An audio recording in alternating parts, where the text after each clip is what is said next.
Hello to everyone, welcome to my channel beauty tips. मक्की ज़िंदगी के 13 बरस।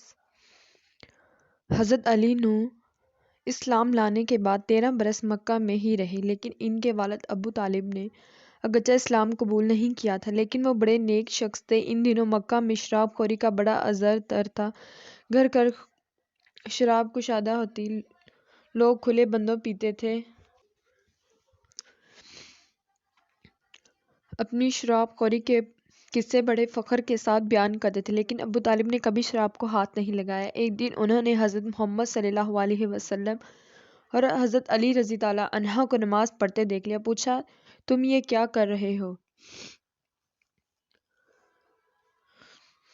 हज़रत ने नमाज की हकीकत और इस्लाम के मोटे मोटे असूल बयान करने के बाद कहा, चचा आप भी इस्लाम कबूल कर लीजिए। अबू तालिब कहने लगे, मुझसे ये नहीं हो सकता, अलबत्ता तुम जिस तरह चाहो खुदा की इबादत करो, मैं तुम्हें रोकूंगा भी नहीं। और अबू तालिब खुद तो मुसलमान ना हुए,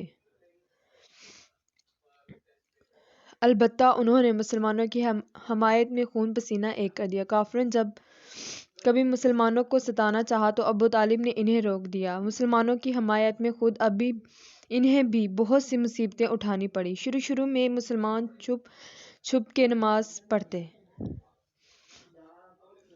इस्लाम की तबलीग भी चुपके चुपके होती थी। हज के दिनों में जब मक्का में अरब भर के लोग जमा होते थे तो हज़रत मोहम्मद सल्लल्लाहु अलैहि वसल्लम इनसे मिले कि इन्हें इस्लाम की तरफ बुलाते। इन मौक़ों पर हज़रत अली भी आपके साथ होते। हज़रत अली रज़ी ताला अन्हु को बुतों से सख्त नफरत थी।